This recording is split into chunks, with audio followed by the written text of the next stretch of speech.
الحمد للہ رب العالمین والصلاة والسلام علی رسولہ الامین ومن تبعهم بإحسان الی یوم الدین اما بعد. سامعین کرام، آج کے درس میں 28ویں پارے کی تفسیر بیان کی جائے گی. سابقہ درس میں 28ویں پارے سے سورۃ المجادلہ اور سورۃ الحشر کی تفسیر بیان کی گئی. اگلی سورت ہے سورۃ الممتحنہ، جو کہ مدنی سورت ہے. اس سورت کے نازل ہونے کا سبب یہ ہے کہ فتح مکہ کے لیے جب اللہ کے رسول صلی اللہ علیہ وسلم نے ارادہ کیا اور اپنے ساتھیوں کو مکہ کوچ کرنے اور اس کی تیاری کرنے کا حکم دیا، تو اس بات کو خفیہ رکھا، کسی کو اطلاع نہ دی جائے، کفار مکہ میں سے خبر نہ ہو. اور اللہ رب العالمین سے آپ نے دعا بھی کی کہ کفار مکہ اس بات سے غافل رہے.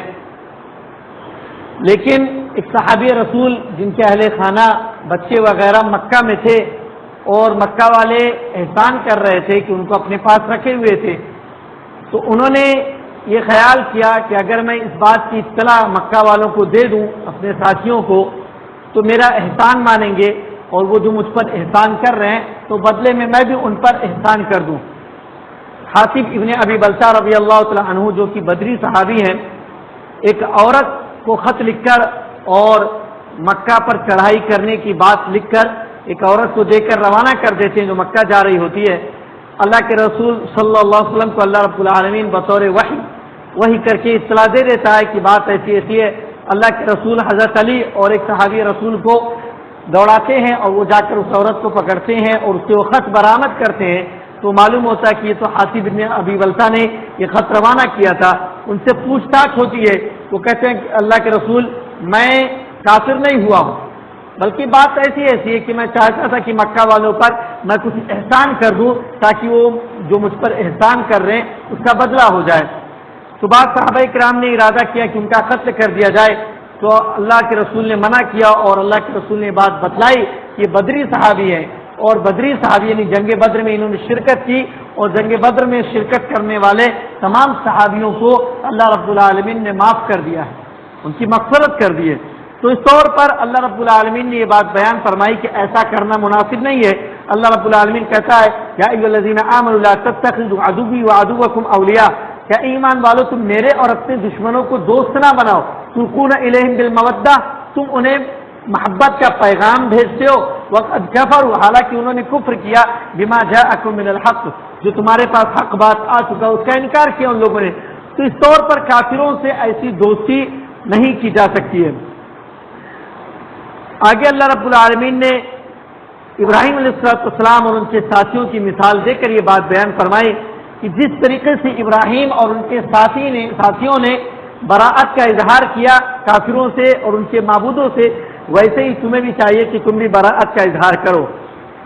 پھر اللہ رب العالمین نے یہ بات بیان فرمائی کہ جو کافر تم پر ظلم نہیں کرتے ان سے اچھائی کرنا کوئی مسئلہ نہیں ہے، ان کے ساتھ بہتر سلوک کرنا اور ان کے ساتھ نیکی کرنا اور عدل و انصاف کا معاملہ کرنا کوئی بات نہیں ہے، کوئی حرج نہیں ہے.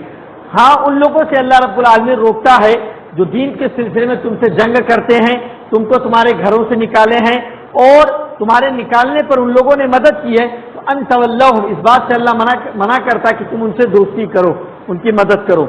پھر اللہ رب العالمین نے صلح حدیبیہ کے موقع پر جو معاہدہ ہوا تھا اس میں یہ بات بھی تھی کہ اگر کوئی مرد یہاں سے اسلام قبول کر کے مدینہ جائے گا تو مدینہ والے اس کو لوٹا دیں گے، مدینہ سے کوئی اگر واپس آئے گا تو مکہ والے اسے واپس نہیں کریں گے.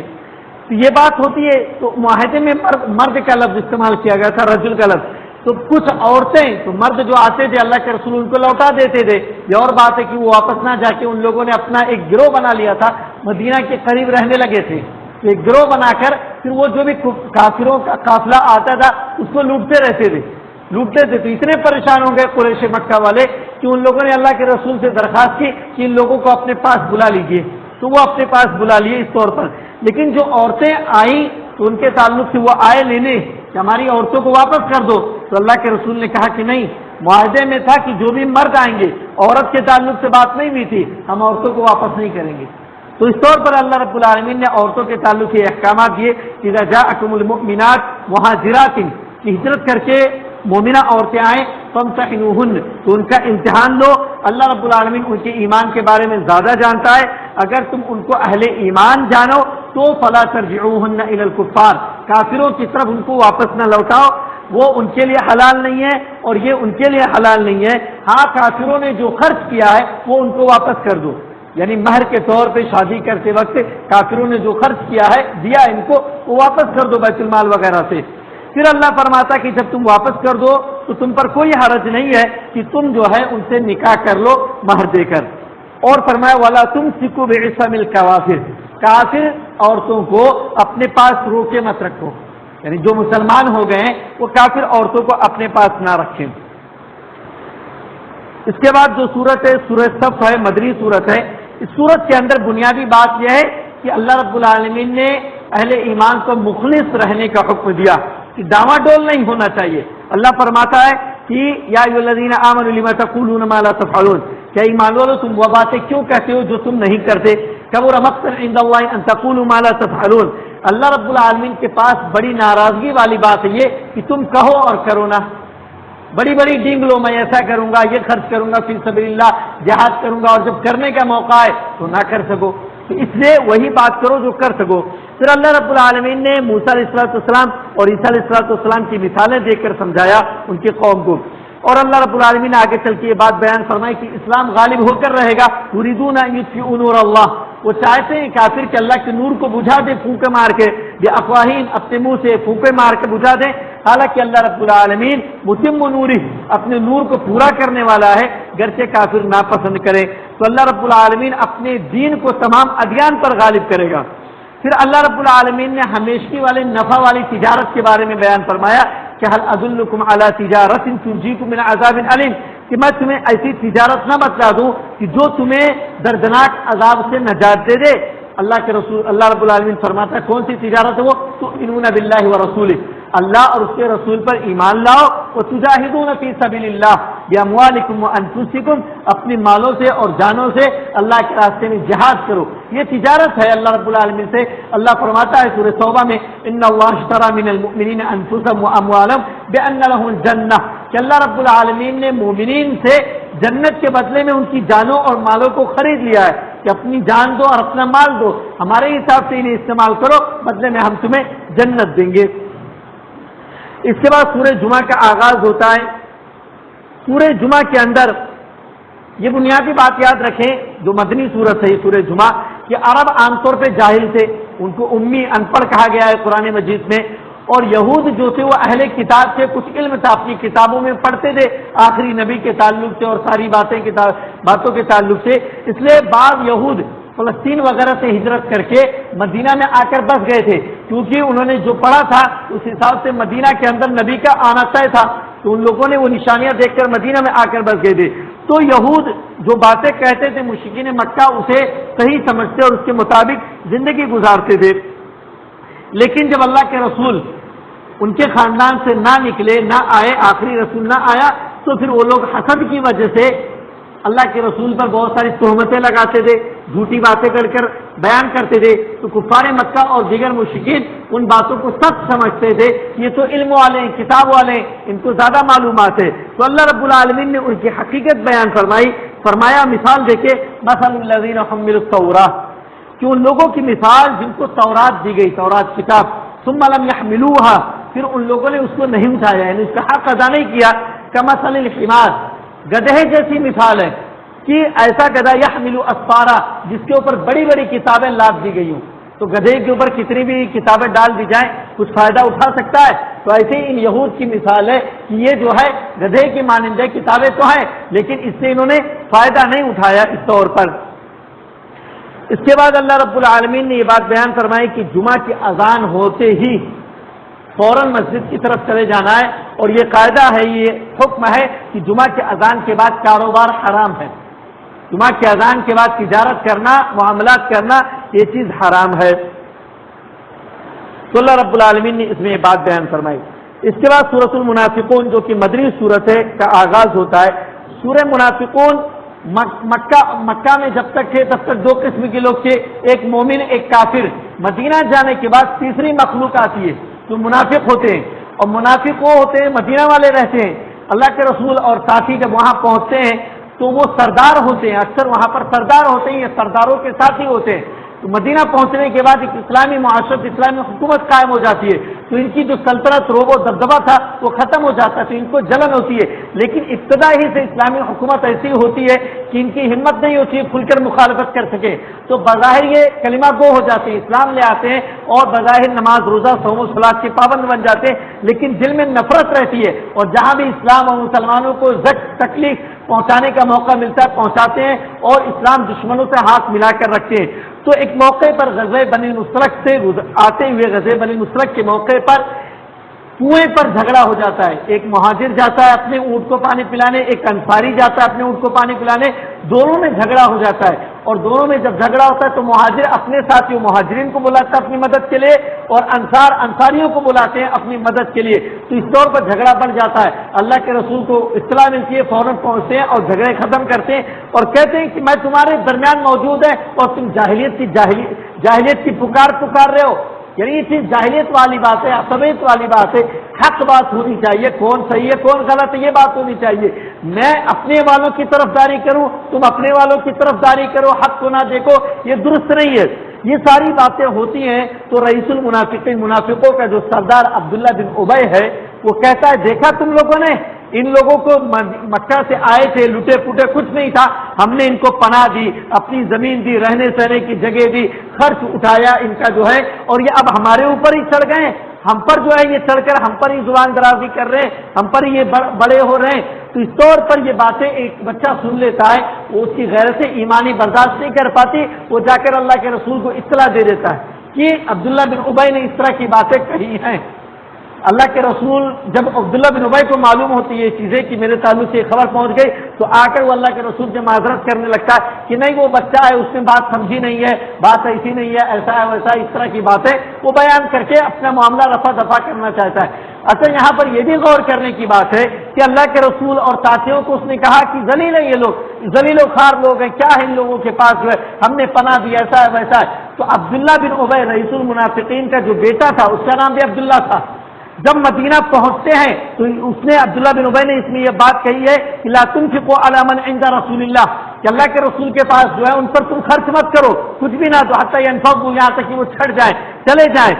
اور کہتا ہے لئن رجعنا الى المدینہ، جب اگر ہم مدینہ پہنچ جائیں گے، لوٹ جائیں گے، لیخرجن الاعز منها الاذل، تو جو عزت والے ہیں وہ ذلیل لوگوں کو نکال دیں گے، تو خود کو عزت والا کہتا ہے اور اللہ کے رسول اور ان کے ساتھیوں کو ذلیل کہتا ہے۔ تو اللہ فرماتا وللہ العزت ولرسولہ وللمؤمنین، عزت اللہ کے لیے، رسول کے لیے، مومنوں کے لیے، ولکن المنافقین لا یعلمون، لیکن منافقین کو معلوم نہیں ہے۔ تو عبداللہ کا بیٹا عبداللہ جو ہے ان کو جب یہ بات معلوم ہوتی ہے تو مدینہ پہنچ کر سرحد پر ننگی تلوار لیے کھڑے ہو جاتے ہیں اور کہتے ہیں آج میں ذلیل کو مدینہ میں داخل نہیں ہونے دوں گا، یعنی اپنے باپ کو قتل کرنے کی بات کرتے ہیں کہ یہ ذلیل ہے، میرا باپ ذلیل ہے، میں اس کو قتل کر دوں گا اور مدینہ میں داخل ہونے نہیں دوں گا، یا اللہ کے رسول اجازت دیں۔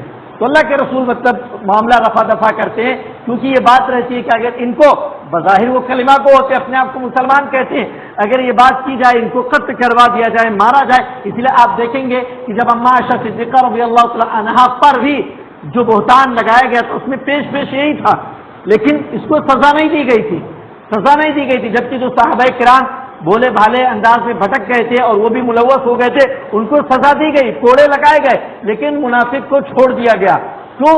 تاکہ یہ بات نہ آئے، وہاں پر تو اس کی سزا، بڑی سزا اللہ رب العالمین نے بیان کی کہ آخرت میں، اور یہاں پر اس وجہ سے چھوڑ دیا جاتا ہے کہ لوگ یہ نہ کہیں کہ محمد اپنے ساتھیوں ہی کو قتل کروا رہے ہیں، لوگوں کو کیا معلوم ہے، تو عام دنیا یہ کہے گی کہ محمد اپنے ساتھیوں کو قتل کروا رہے ہیں، اس لیے آپس میں رنجش نہ پیدا ہو جائے لوگوں کے، اس لیے چھوڑ دیا کرتے تھے۔ پھر اللہ رب العالمین اس سورت کے آخر میں فرماتا ہے لا تلہکم اموالکم ولا اولادکم عن ذکر اللہ، کہ اہل ایمان تمہاری اولاد، تمہارے مال اور تمہاری اولاد تمہیں ذکر سے غافل نہ کر دے۔ یہ مال اور اولاد جو ہے کتنا آزمائش ہے، آدمی ان کے چکر میں پڑ کے اللہ اور رسول سے غافل ہو جاتے ہیں، دین سے غافل ہو جاتے ہیں۔ اللہ فرماتا ہے وَمَن يَفْعَلْ ذَلِكَ فَأُولَٰئِكَ هُمُ الْخَاسِرُونَ، اور جو ایسا ہوگا غافل ہو جائے گا وہ نقصان اٹھانے والا سے ہوگا۔ وَأَنفِقُوا مِمَّا رَزَقْنَاكُم مِّن قَبْلِ أَن يَأْتِيَ أَحَدَكُمُ الْمَوْتُ، اور موت آنے سے پہلے فی سبیل اللہ خرچ کر دو، جتنا خرچ کر سکتے ہو، فیقول، ایسا نہ ہو مرنے کے بعد انسان کی خواہش ہوگی کہ میں کچھ خرچ کر سکوں، کچھ فی سبیل اللہ دے سکوں. اللہ کہتا ہے ایسا نہ ہو کہ آخر میں موت آنے کے بعد کہے بندہ رب لولا اخرتنی الی اجل قریب، کہ مجھے تھوڑی سی مہلت اور کیوں نہ دے دی، فاصدق واکن من الصالحین، میں صدقہ کر لیتا کچھ اور نیکوکار میں سے ہو جاتا. تو موت کا وقت مقرر ہے، آنے کے بعد پھر موقع نہیں ملتا ہے، اس لیے جو موقع ملا ہوا ہے اس کو غنیمت جانے اور فی سبیل اللہ جو خرچ کر سکتے ہیں وہ خرچ کیا جائے.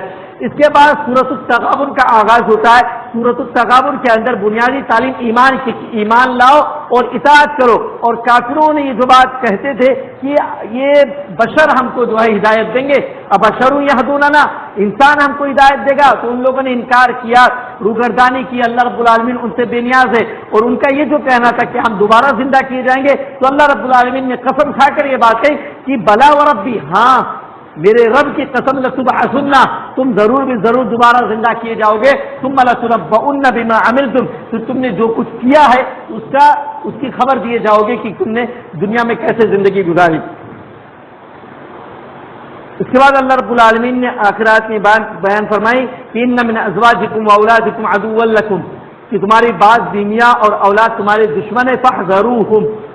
تو مکہ کے اندر بات ایسی ہو گئی تھی کہ بہت سارے صحابہ کرام اپنی بیوی بچوں کی وجہ سے ہجرت نہیں کر پائے تھے کہ اب ان بیوی بچوں کی دیکھ ریکھ کون کرے گا. تو اللہ رب العالمین نے وہی بات بیان کی، تمہاری بیویاں اور بچے تمہارے دشمن ہیں، اس طور پر کہ وہ کفر کی حالت میں ہے یا دیگر حالت میں، اور تم ایمان کی حالت میں رہتے ہوئے ہجرت نہیں کر رہے ہو، تو یہ غلط بات ہے. تو اللہ رب العالمین نے کہا کہ وہ درست ہو جائیں. وہ انصاف ہوتا پھر معاف کر دو، درگزر کر دو اور مغفرت کر دو ان کی، تو اللہ رب العالمین بخشنے والا ہے. ہاں یہ بات بیان فرمائے کہ انما اموالکم اولادکم فتنہ، تمہارے مال اور تمہاری اولاد آزمائش ہے، یہ فتنہ ہے، آزمائش کا سامان ہے. اللہ رب العالمین ان کے ذریعے تم کو آزماتا ہے، مال دے کے آزماتا ہے کہ بندہ کیسی زندگی گزار رہا، اولاد دے کے آزماتا ہے، اولاد چھین کر آزماتا ہے، اور مال و دولت سے کنگال کر کے بھی آزماتا ہے کہ جب دولت تھی تب تو اللہ کا فرما بردار تھا، دولت نہ ہونے کے بعد کیسا رہتا ہے. تو ہر طریقے سے اللہ رب العالمین آزماتا ہے. اس کے بعد سورۃ الطلاق ہے. سورۃ طلاق مدنی سورت ہے. اس سورت کے اندر طلاق کے احکامات ہیں، طلاق کا طریقہ اللہ رب العالمین نے بیان کیا، عدت کے احکامات بیان کیے اس سورت میں، اور کچھ بعض باتیں طلاق کی سورۃ البقرہ کے اندر اللہ رب العالمین نے تفصیل سے بیان فرمائی ہے، اور طلاق ہونے کے بعد کے کچھ احکامات بیان کیے اللہ رب العالمین نے. طلاق کے احکامات سیکھ لینے چاہیے، ورنہ آدمی طلاق دیتا ہے تو غیر طریقے سے، غیر اسلامی طریقے سے طلاق بدی وغیرہ دے دیتا ہے، جو کہ کسی بھی صورت میں مناسب نہیں. اس کے بعد سورہ تحریم ہے. سورہ تحریم کے اندر اللہ رب العالمین نے پہلی آیت میں اپنے نبی سے کہا لِمَ تُحَرِّمُ مَا أَحَلَّ اللَّهُ لَكَ، تو اے نبی تم اس چیز کو کیوں حرام کر رہے ہو جس کو اللہ نے تمہارے لیے حلال کیا. واقعہ ایسا کہ اللہ کے رسول نے شہد کو یا اپنی لونڈی ماریا قبطیہ کو اپنے اوپر حرام کر لیا تھا. اپنی بیویوں کی باتوں میں آ کر کچھ اس طرح کی گفتگو ہوئی تھی، تفصیل کا موقع نہیں ہے. تو اللہ رب العالمین نے کہا کیوں حرام کر رہے ہو، تب تغی مرضات ازواجک، اپنی بیویوں کی خوشنودی چاہتے ہو. اللہ نے جس چیز کو حلال کیا تم کیوں حرام کر رہے ہو، اپنی بیویوں کی رضامندی چاہتے ہو، اپنی بیویوں کو خوش کرنا چاہتے ہو. سوچو نبی کو اللہ رب العالمین ڈانٹ رہا، اور ہم اپنی بیویوں کے چکر میں، اپنے گھر والوں کے چکر میں کتنی چیزوں کو، کتنی بدعت و خرافات میں پڑے ہوئے، ہماری حالت کیا ہوگی. اس کے بعد اللہ رب العالمین نے یہ بات بیان فرمائی کہ بیویوں کی فکر کرنے کی ضرورت نہیں، اللہ چاہے گا تو ان سے اچھی بیویاں تم کو دے دے گا. ایبدلہ ازواجا خیرا منکن، بیویوں کو کہا کہ تم جو ہے ایسی حرکتیں کرتے ہو، اگر اللہ چاہے تم سے اچھی بیویاں ان کو بدلے میں دے دے گا اللہ رب العالمین. پھر اللہ فرماتا یا ایھا الذین آمنوا قوا انفسکم واہلیکم نارا، ایمان والو اپنے آپ کو اور اپنے گھر والوں کو جہنم سے بچاؤ. وقودها الناس والحجارہ، جس کا ایندھن لوگ اور پتھر ہوں گے. یہ پتھر جن کی پرورش کی جا رہی ہے، پوجا کی جا رہی ہے، ان کو بھی جہنم میں ڈالا جائے گا تاکہ لوگ دیکھیں کہ ان کی ہم عبادت کرتے تھے، یہ خود نہیں بچ سکے تو ہم کو کیا بچائیں گے. اللہ رب العالمین فرماتا ہے کہ خود کو اور اپنے اہل و عیال کو جہنم سے بچاؤ. تو یہ ذمہ داری ہے انسان کی کہ اپنے آپ کو بھی بچائے، اپنے بیوی بچوں کو اور اپنے اہل خانہ کو بچائے، جہنم سے بچانے کی ہر ممکن کوشش کرے. پھر اللہ رب العالمین نے توبہ نصوح کا حکم دیا کہ خالص توبہ کرو. اس کے بعد اللہ رب العالمین نے لوط علیہ السلام کی بیویوں کی مثال دے کر اور فرعون کی بیوی کی مثال دے کر یہ بات بیان فرمائی کہ اصل فائدے کی چیز ذاتی اعمال ہے. ہمارے جو ذاتی اعمال ہوں گے وہی چیز ہے، تعلق سے کوئی فرق نہیں پڑتا. نبی کی بیویاں ہیں، لوط کی بیوی ایمان نہیں لائے، صحیح طور پر نہیں رہے، تو وہ ہلاک و برباد ہو گئے، کافروں میں شمار ہو گیا ان کا۔ اور یہاں فرعون جو دنیا کا سب سے بڑا فتنہ پردر اور انا ربکم الاعلی اپنے آپ کو رب کہنے والا سب سے بڑا مشرک کافر اور سب سے بڑا ہٹ دھرم، اس کی بیوی اتنی نیکوکار ہے کہ اللہ رب العالمین اس کو جنت میں اور خاص مقام عطا فرما رہا ہے۔ تو تعلق سے فرق نہیں ہوتا کہ میں نبی کے خاندان سے ہوں یا کس خاندان سے ہوں، اصل ذاتی اعمال ہے کہ آپ کے اعمال کیسے، یہ زیادہ اثر کرتا ہے اور اسی پر ڈیپینڈ ہے۔ یہ 28واں پارہ ختم ہوا۔ اللہ رب العالمین سے دعا کو کہ ہم تمام لوگوں کو قرآن مجید سمجھ کر پڑھنے کی توفیق عطا فرمائے، آمین تقبل یا رب العالمین۔ وآخر دعوانا ان الحمد للہ رب العالمین۔ سبحانک اللہم وبحمدک، اشہد ان لا الہ الا انت، استغفرک واتوب